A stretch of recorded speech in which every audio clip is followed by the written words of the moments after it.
আসসালামু আলাইকুম। আজকে চলে আসলাম দুই সতীনকে নিয়ে কিছু বলতে। দুই সতীন বলতে আহাদ, তিশা আর হচ্ছে আখি। তো যাই হোক, আশা করছি আপনাদের কাছে ভিডিওটা ভালো লাগবে। আর হ্যাঁ, সম্পূর্ণ ভিডিওটা দেখবেন। ভিডিওতে কিন্তু অনেক গুরুত্বপূর্ণ কথা বলা হবে। এই যে দেখেন, অনলাইন জগতে কিন্তু এই যে তিশা, আহাদ আর আখি, এরা কিন্তু খুব ভাইরাল পারসন ছিল।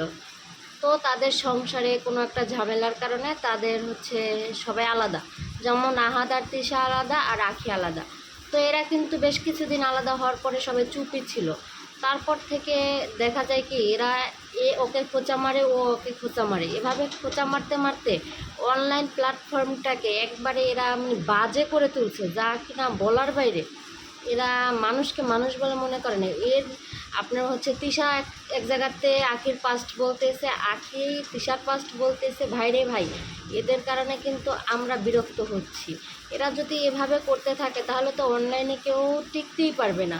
কারণ এদের তো বলার কোনো ভাষাই নেই। দেখবেন তিশা লাইভ করতেছে আহাতকে নিয়ে, আখির বিষয় বলার জন্য, আর আখি লাইভ করে আবার হচ্ছে তিশাকে নিয়ে বলছে।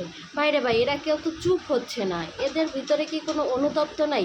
ভাই, আমি তিশা আপুকেও বলবো যে, তিশা আপু, আপনি যাই হোক, যেহেতু আপনার হাজবেন্ডের সাথে ছাড়াছাড়ি হয়ে গেছে, এখন আপনি এই বিষয়টা নিয়ে চুপ থাকেন। আর রাখি আপু, আপনাকেও আমি বলবো, আপনাদের সাথে যাই হোক সেগুলো পারিবারিকভাবে মিউচুয়াল করে নেবেন। দয়া করে অনলাইনে এসে এভাবে ঝগড়া করবেন না। আর আপনাদের কারণে আমরা সাধারণ মানুষরা জ্বালায় পড়ে গেছি। আমরা কিন্তু আপনাদের জন্য ফেসবুক, ইউটিউব, টিকটক কোথাও ঢুকতেই পারতেছি না। শুধু আপনাদের ভিডিওই আমাদের সামনে বারবার আসতেছে। এই কাজটা কিন্তু একদমই ঠিক না। তো আপনারা সব সময় বুঝে শুনে চলবেন, এতটুকুই।